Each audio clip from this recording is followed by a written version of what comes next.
The hum of the industrial refrigerator was the first thing Clara heard every morning at 4:55 a.m. It was a low, steady drone, the heartbeat of the daily grind, a diner that felt like it had been carved from a bygone era and stubbornly refused to update itself. For Clara, at 24, this sound was both a comfort and a cage. It meant another day of rent paid, another day of her art history degree collecting dust in a box under her bed. She moved with an economy of motion, born from 3 years of this routine. She tied the starchy white apron around her waist, the knot precise, a small act of control in a life that felt largely uncontrolled. Her savings account held a meager 848 $. Her student loan debt was a mountain she'd stopped trying to climb, settling for just surviving the avalanche. The studio apartment she called home in a less than fashionable part of Brooklyn was cramped. The paint was peeling, but the single large window faced east, and for 10 minutes every morning, the sunrise painted her walls in hues of rose and gold, a fleeting masterpiece she cherished. Clara's pre-opening ritual was a meditation. She filled the salt and pepper shakers, wiped the chrome napkin dispensers until they gleamed, and arranged the sugar packets, 5 white, 5 pink, 5 blue, in their caddies with the obsessive care of a museum curator arranging priceless artifacts. It was a silly, small thing, but it was hers. To understand the quiet resilience in Clara's eyes, you had to rewind 6 years to a sterile hospital room where a 17-year-old girl held her mother's hand, a hand that had once expertly guided a paintbrush across a canvas, but now struggled to grip a paper cup. Her mother, a brilliant but commercially unsuccessful artist, had been diagnosed with a glioblastoma, a cruel and swift thief of memories and motor skills. For 18 months, Clara had been her primary caregiver. She'd learned to administer medication, to navigate the labyrinthine insurance system, to read the flicker of fear in her mother's eyes when a word or a name escaped her. Her mother died on a brilliantly sunny day in May, a day so beautiful it felt like a personal insult. Clara's father, a kind, gentle librarian, had retreated into a shell of grief so profound he barely functioned. Clara's dream of studying Renaissance art in Florence, a dream she and her mother had nurtured together, dissolved like a watercolor left in the rain. She'd switched to a local college, then dropped out when her father's health began to fail, his grief manifesting in a host of physical ailments. He'd passed away 2 years ago from what the doctors called a broken heart, and Clara had been truly, terrifyingly alone ever since. "Promise me, little bird," her mother had whispered in a moment of lucidity near the end, her voice a reedy thread.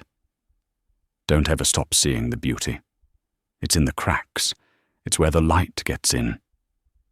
Clara had promised, and so she found beauty in the geometric patterns of a cracked sidewalk, in the kindness of a stranger's smile, in the 10 minutes of a Brooklyn sunrise.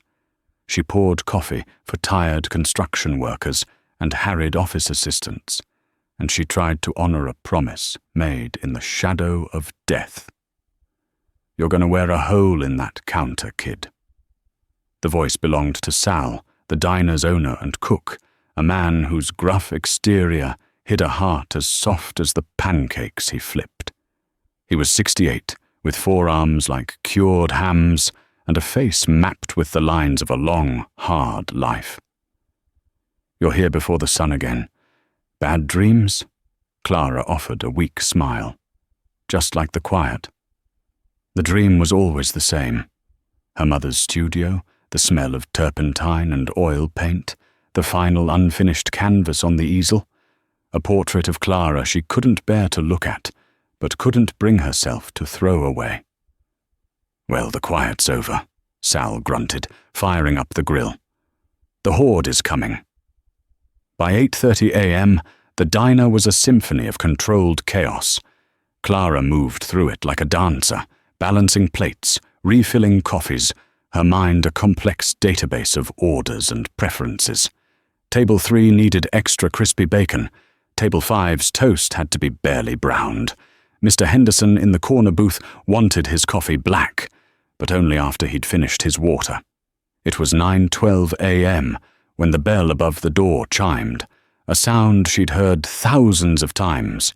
But this time it was different. The man who entered wasn't one of their usual crowd.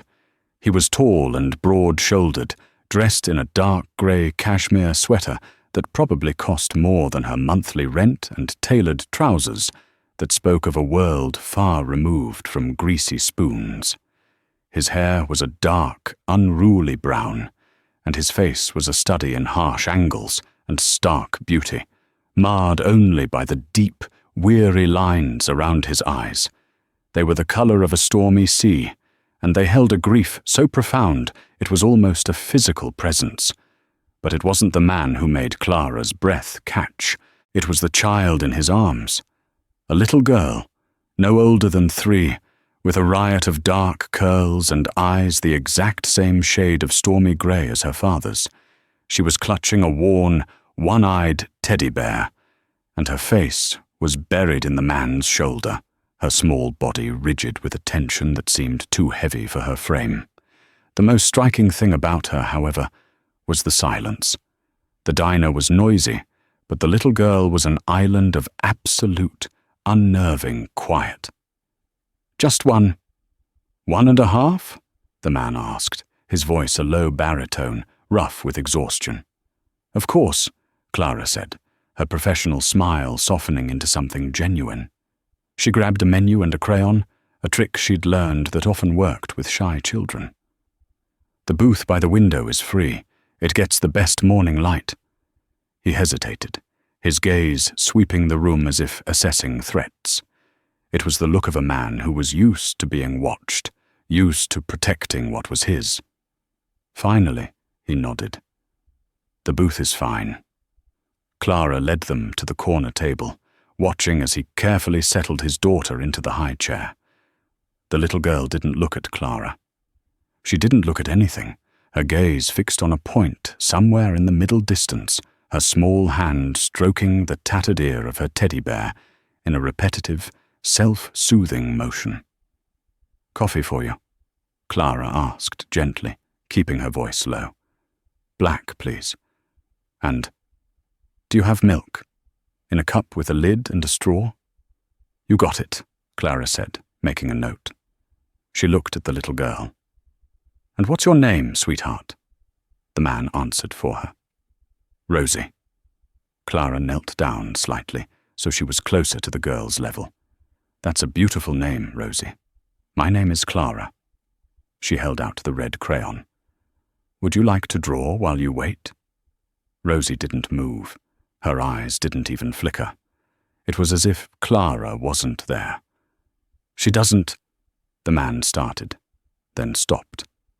"She doesn't talk." He said it flatly, a statement of fact that held a universe of pain. "That's okay," Clara said softly, placing the crayon on the high chair's tray anyway.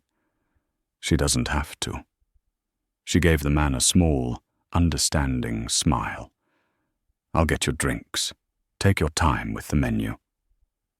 As she walked away, she saw him slump in his seat, rubbing his temples as if warding off a migraine. He looked like a man carrying the weight of the world, and his world was curled up silently in a diner high chair. When she returned with the coffee and the milk, he had the menu open but wasn't looking at it. He was watching Rosie, who was now slowly, methodically tapping the red crayon against the table. Tap, tap, tap.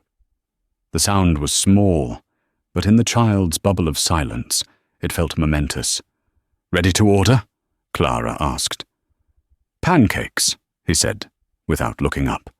"And for her, just some scrambled eggs, very soft, and a side of sliced banana." "Good choice," Clara said, writing it down. "Sal makes the best scrambled eggs in Brooklyn. He says the secret is a low flame and a lot of patience." For the first time, the man met her eyes. She saw a flicker of surprise, as if he wasn't used to casual kindness. "I'm Julian, by the way." "Clara," she repeated. "It's nice to meet you, Julian. And you, Rosie." She left them, but her attention kept drifting back to the corner booth. She watched Julian try to coax Rosie into taking a sip of milk. She watched him cut his pancakes into small bites, eating with a mechanical efficiency that suggested he wasn't tasting a thing. It happened when she went to refill his coffee. It was 9:48 a.m. She would remember the exact time for the rest of her life. Rosie had dropped her crayon. It had rolled under the table. Without thinking, Clara bent down to retrieve it.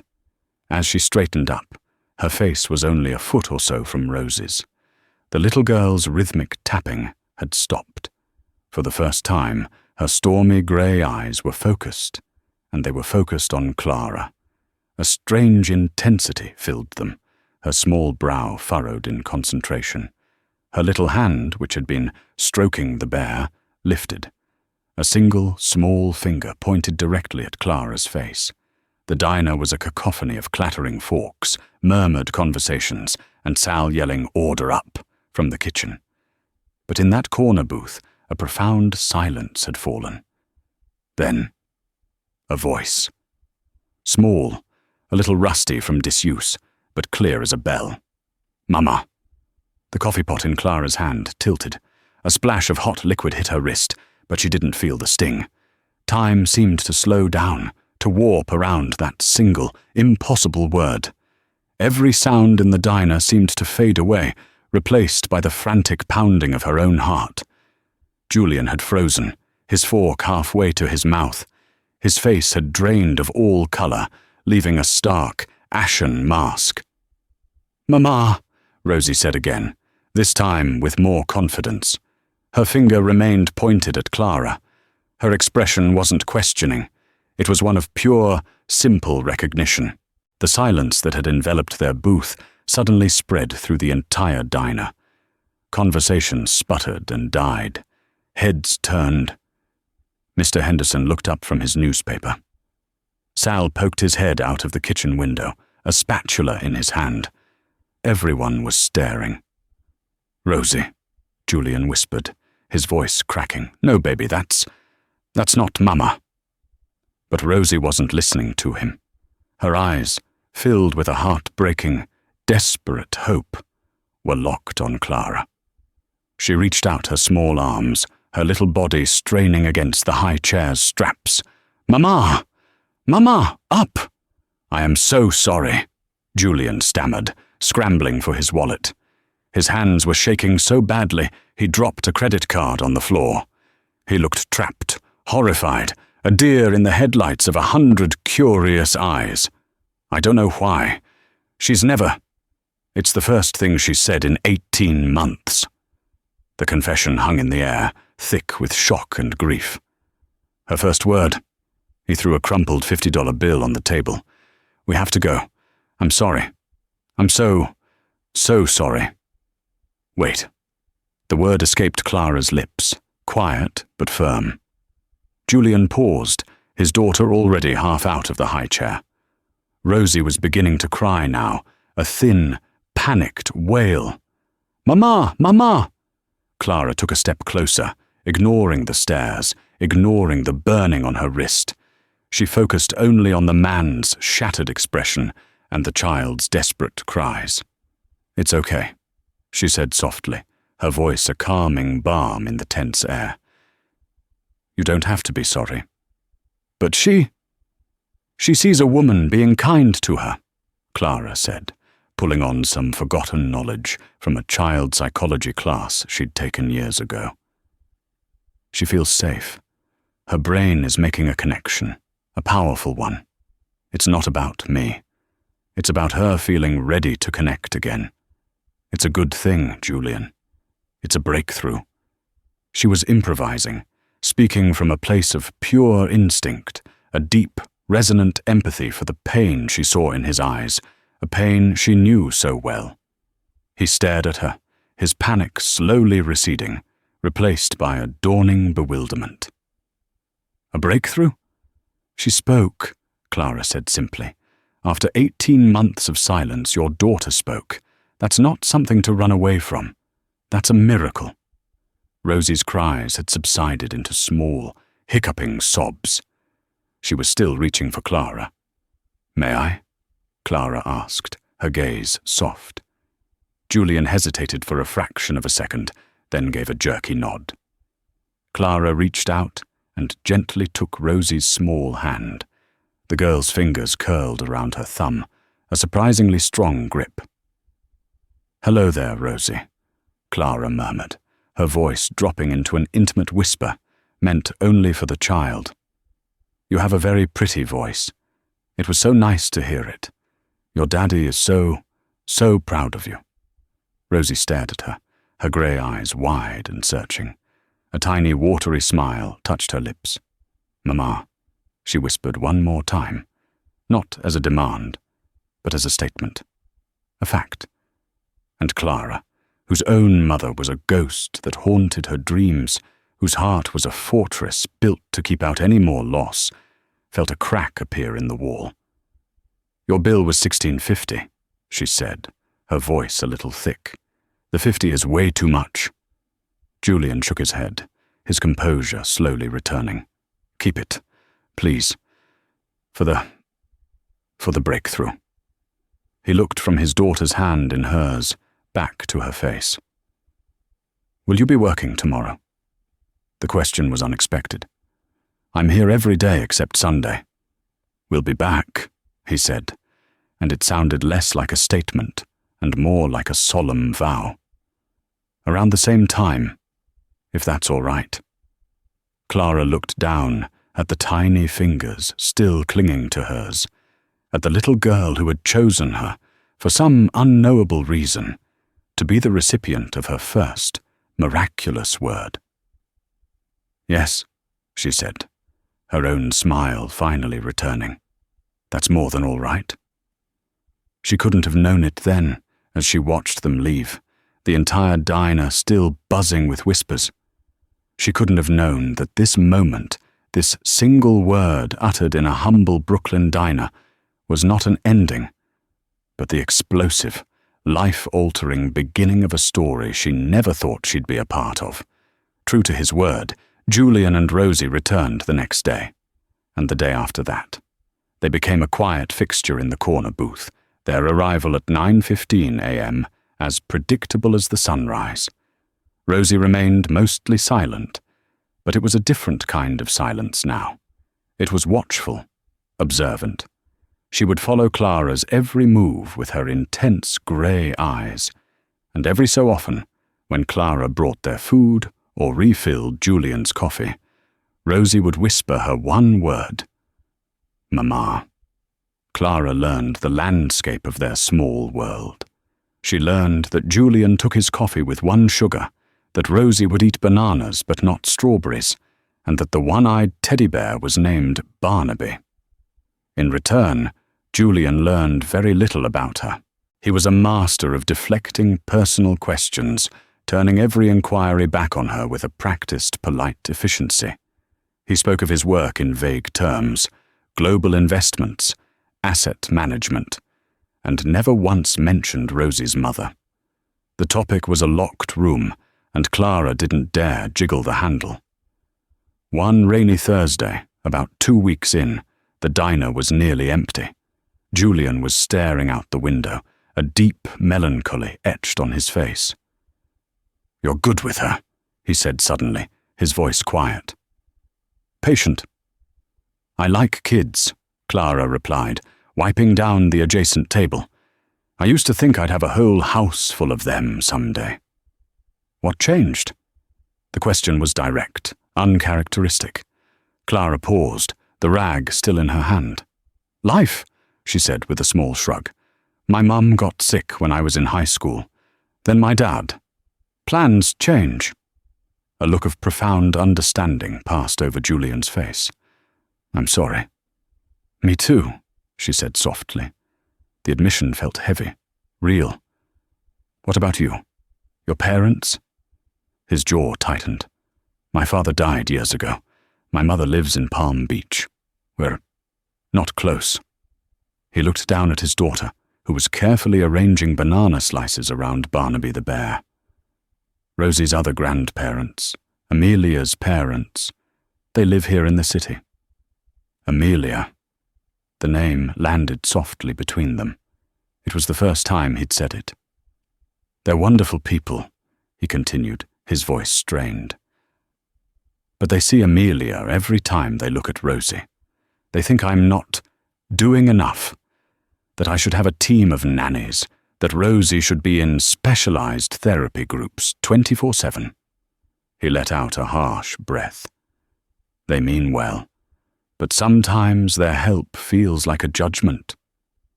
Grief makes people do strange things," Clara found herself saying. "It can make them controlling, desperate to fix something that can't be fixed." He looked up at her, his stormy eyes searching hers. "How do you know that?" "My dad," she said. "After my mum died, he tried to preserve her art studio exactly as she'd left it. No one was allowed inside. He'd dust her paintbrushes, straighten her canvases. He thought if he could keep the room perfect, he could somehow keep her from being gone." A heavy silence settled over the booth, filled with the ghosts of the people they'd both lost.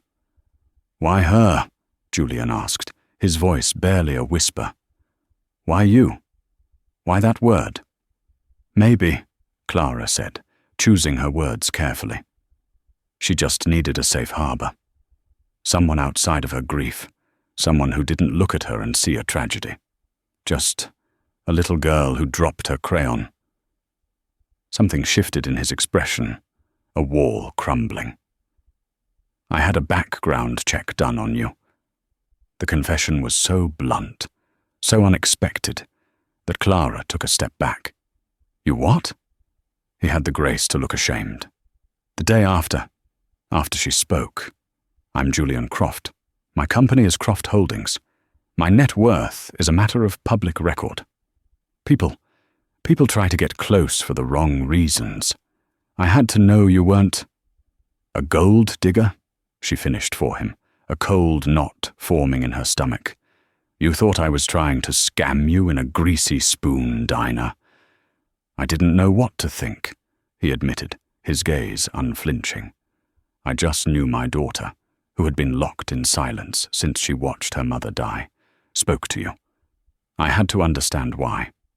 I had to make sure you were safe."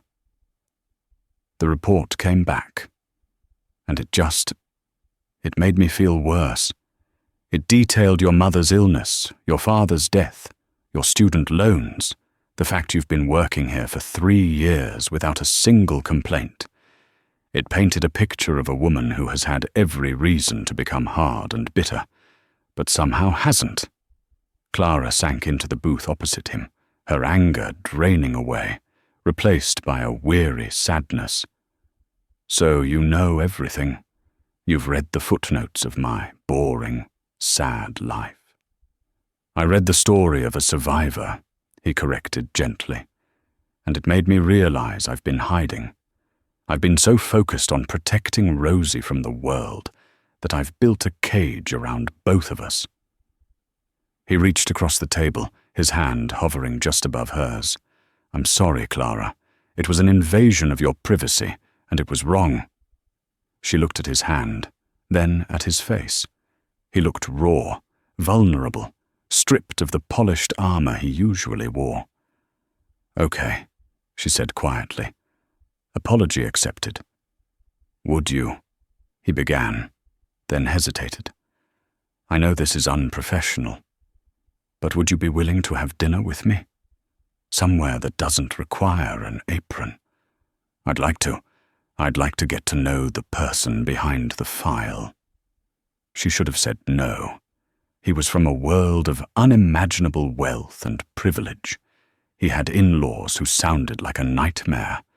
He had a daughter who was already forming a confusing, impossible attachment to her. It was a recipe for heartbreak. "I'd like that," she heard herself say. His smile, a real, genuine smile that reached his tired eyes, was like the sun breaking through clouds. It transformed his face, giving her a glimpse of the man he must have been before grief had hollowed him out. The weeks that followed were a tentative, fragile dance. Their first dinner was at a quiet Italian restaurant in the village. He talked about his wife, Amelia. She'd been an architect, brilliant and vibrant. They'd been college sweethearts. He spoke of the car accident that had taken her, a drunk driver on a Tuesday afternoon. Rosie had been in the back seat, physically unharmed but emotionally shattered into a silence no doctor could penetrate. Clara, in turn, told him about her mother's art, her father's books, her abandoned dream of Florence. They discovered a shared language in their grief, a common ground built on loss. He was surprisingly easy to talk to, stripped of his billionaire persona. He was just a man, a father, trying to navigate an impossible path. He started bringing Rosie to the park on Sundays, Clara's day off, asking if she'd like to join them. She'd watch as Julian pushed his daughter on the swings, a look of fierce, protective love on his face. Rosie had started to open up, a flower unfurling in slow motion. She'd begun to use other words. Up, bear, more, and one sunny afternoon, while pointing at a delighted Julian, Dada. But for Clara, she reserved her first, most precious word. Mama.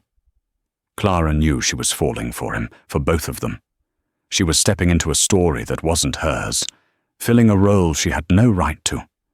Every moment with them felt like borrowing a happiness she would eventually have to return. One evening, after they'd put a sleeping Rosie to bed in her penthouse apartment, a space so vast and sterile, it felt more like a modern art gallery than a home, Julian turned to her, his expression serious. Amelia's parents want to meet you. Clara's blood ran cold. Why? They know I've been seeing someone. They're concerned. They're hosting their annual charity gala for the Children's Hospital next week. They want you to come. As my guest? A gala? Clara almost laughed. Julian, look at me. I'm a waitress. My nicest dress is from a thrift store. I'd be completely out of my element. I'll hire a stylist. We'll get you a dress, shoes, whatever you need. That's not the point, she said, frustration rising. They're going to eat me alive. Your world, it's not my world.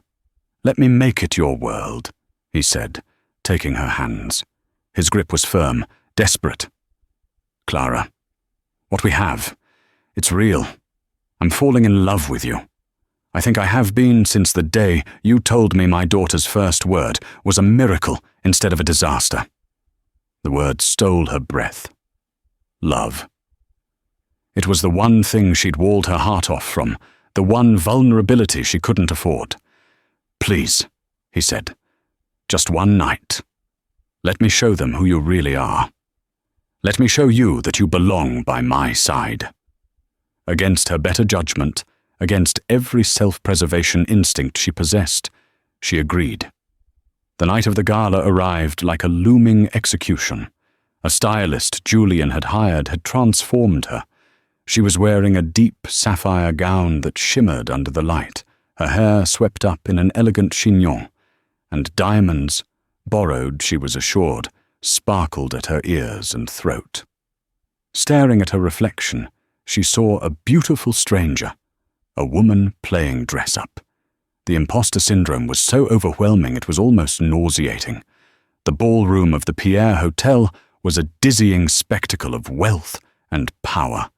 Crystal chandeliers dripped from the ceiling, and the air buzzed with the conversations of the city's elite.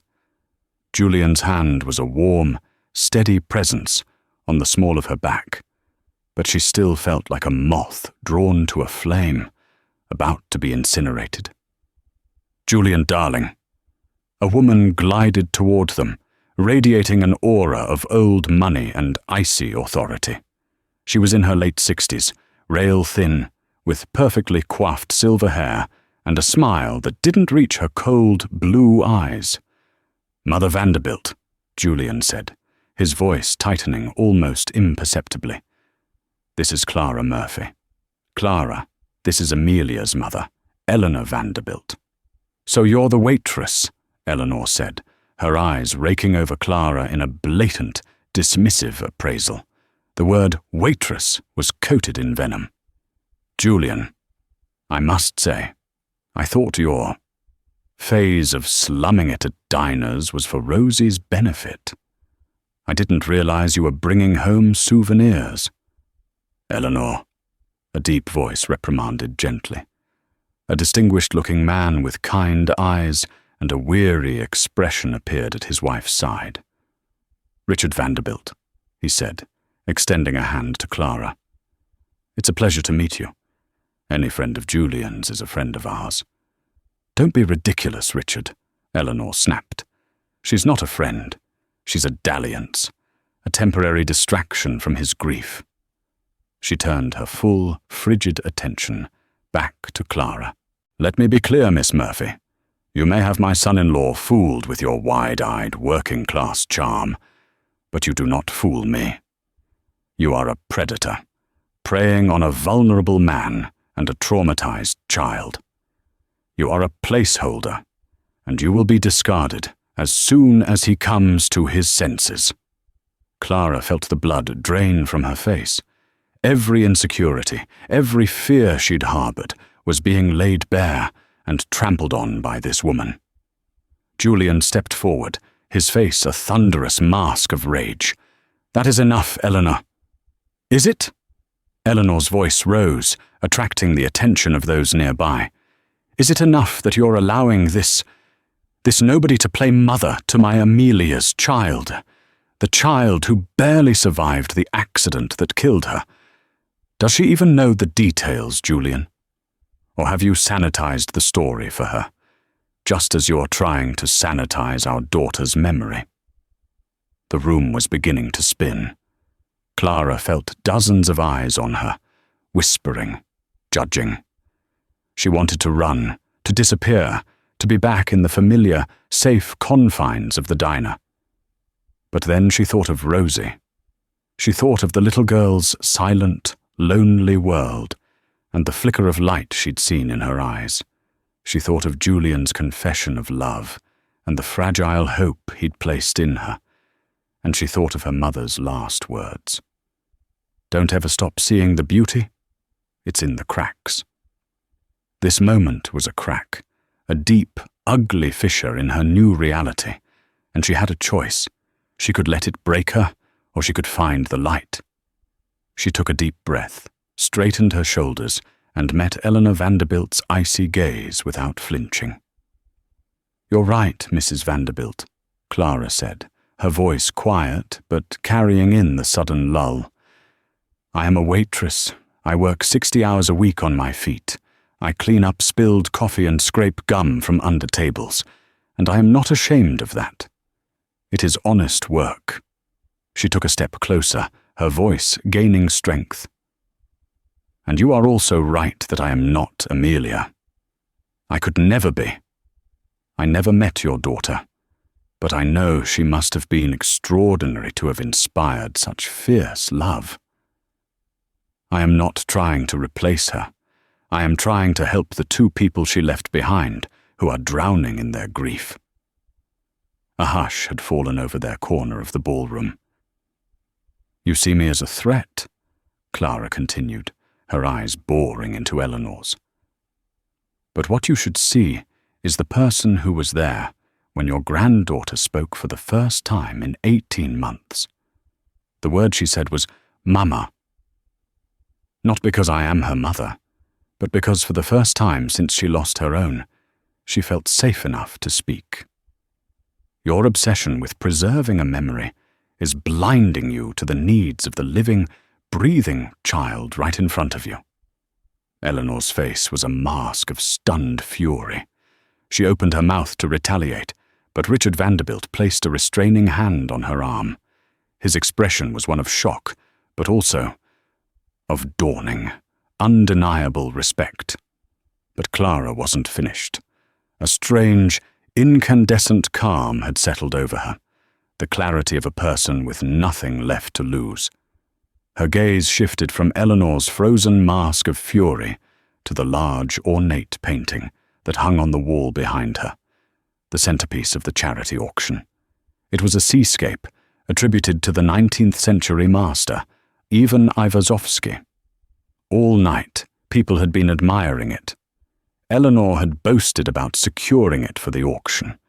Clara's years of poring over art history books in dusty libraries, the hours spent in quiet museums with her mother, her hand held tight, the ingrained knowledge that was as much a part of her as her own name, suddenly coalesced into a single, sharp point of certainty. Something was fundamentally wrong. "That painting," Clara said, her voice cutting through the thick, expectant silence as she pointed. "The Ivazovsky. It's a fake." The statement dropped into the ballroom like a shard of ice. A collective, sibilant gasp rippled through the onlookers. "How dare you!" Eleanor hissed, her humiliation metastasizing into white-hot rage. "You know nothing of art. You are a waitress. That piece was authenticated by Sotheby's."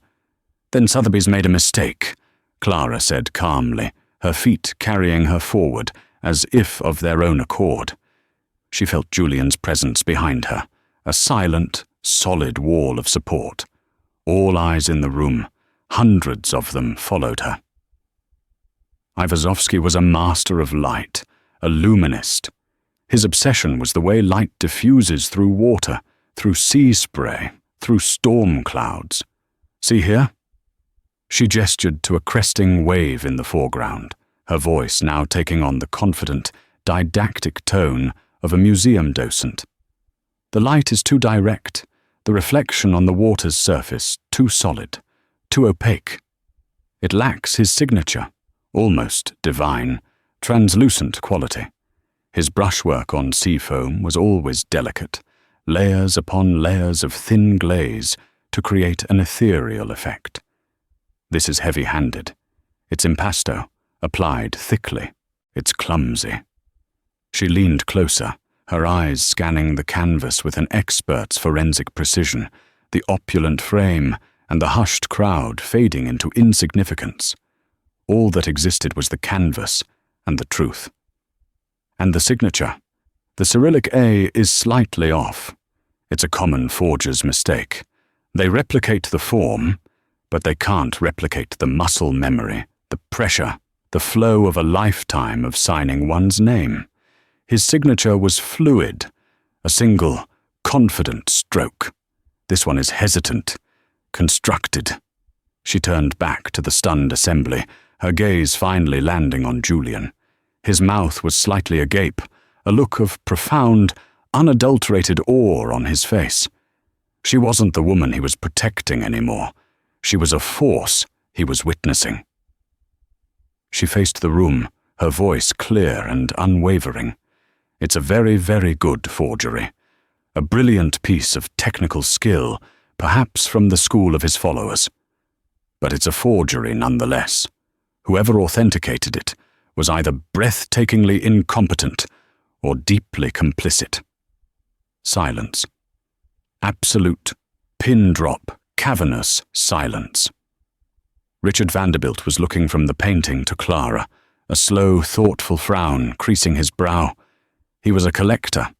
He was a man who understood nuance. He knew, with a sinking certainty, that she was making terrifying sense. Eleanor Vanderbilt looked as though she'd been physically struck. To be publicly humiliated by the waitress was one thing. To have her prize auction piece, her moment of philanthropic triumph and social dominance, declared a fraud in front of all of New York society, was another thing entirely.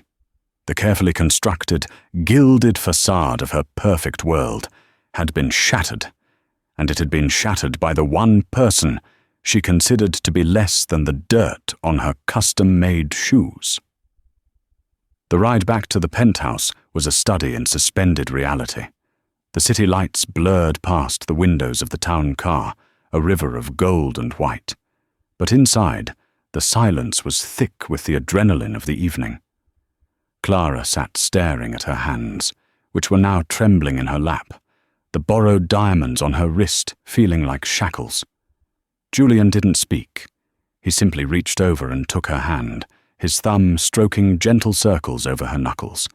It wasn't a gesture of passion, but of grounding. An anchor in the storm she had just unleashed.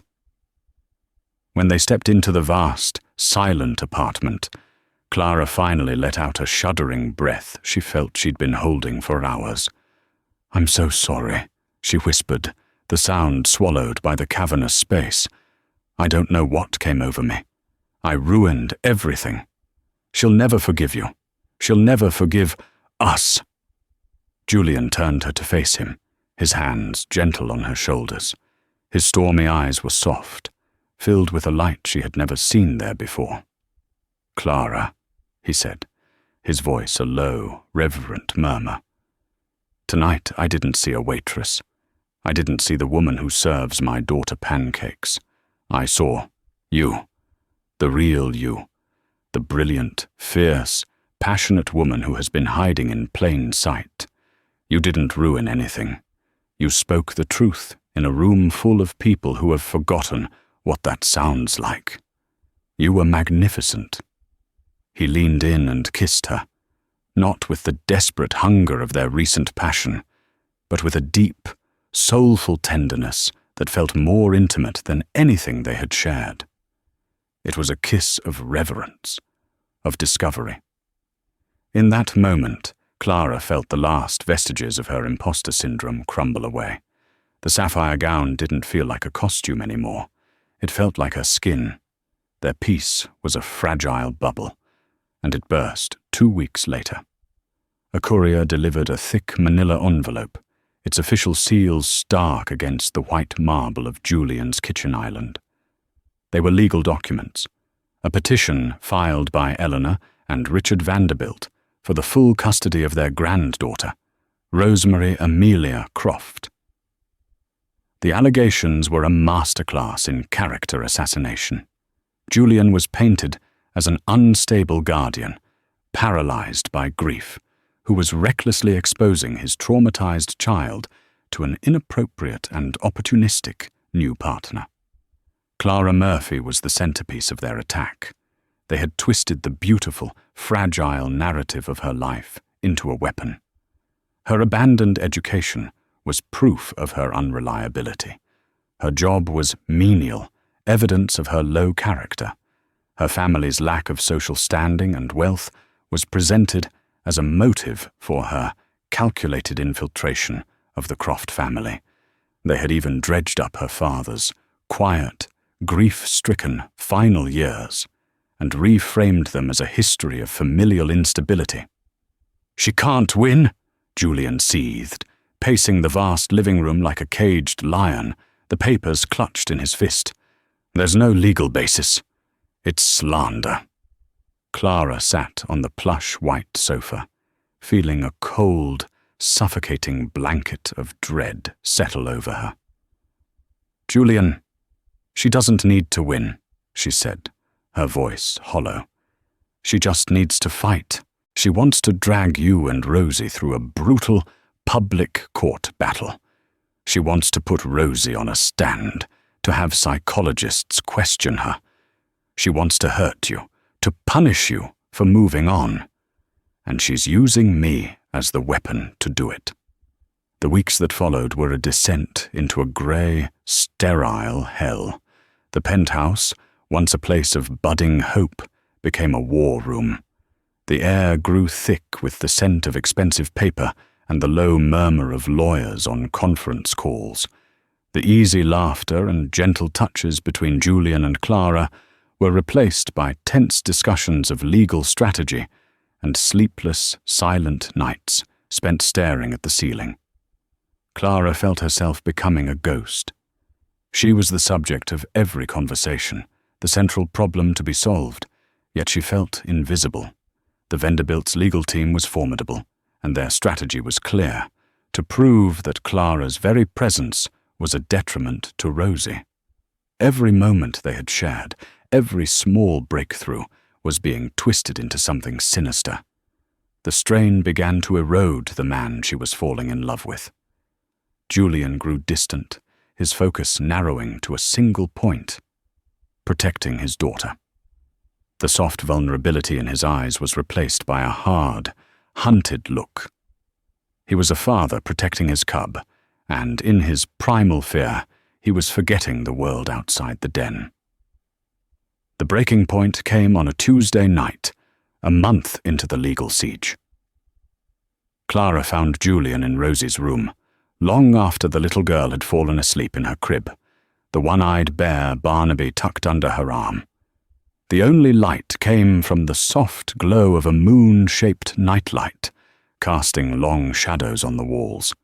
He was standing over the crib, his silhouette rigid, his hand resting gently on his daughter's back as she breathed.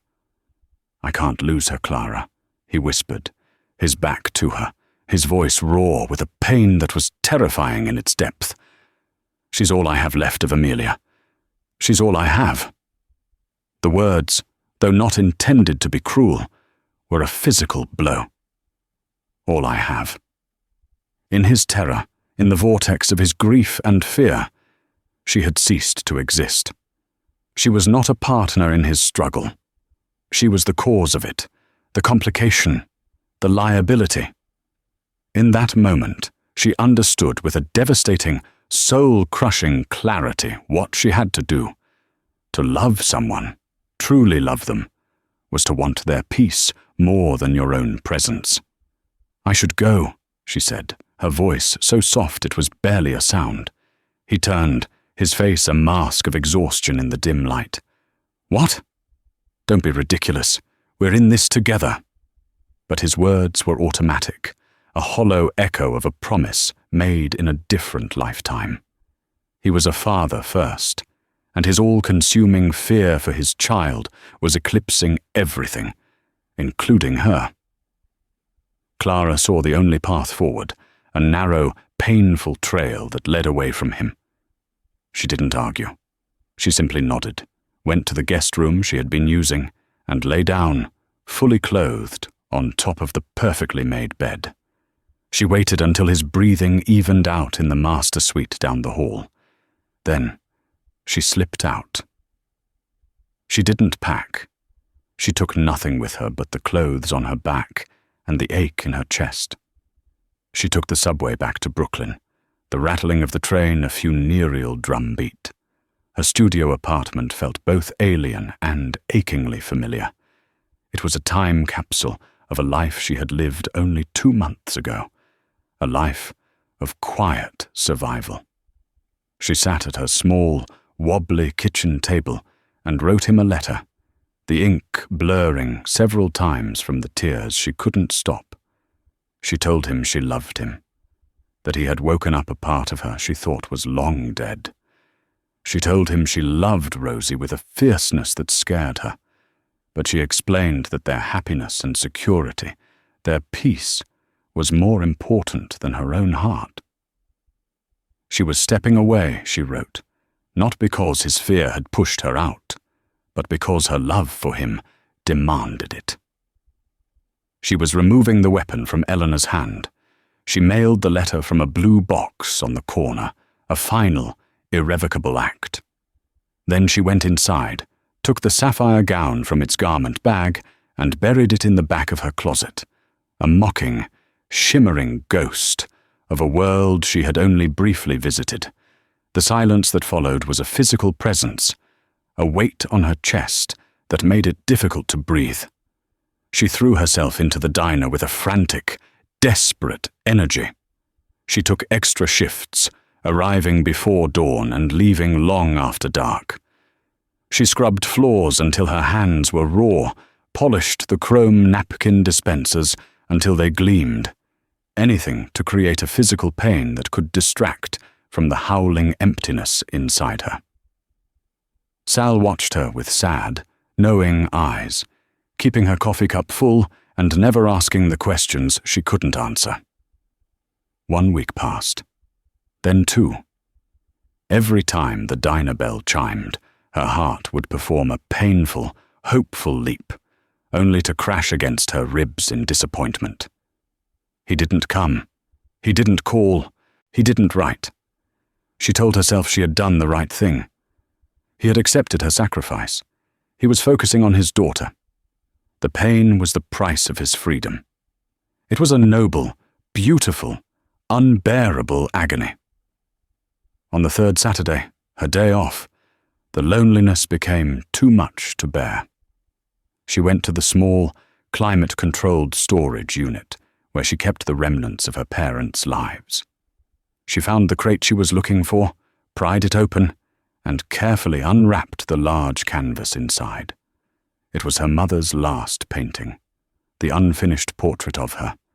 A 17-year-old Clara, her face half-rendered in loving detail. The rest, a ghostly sketch on the gessoed background.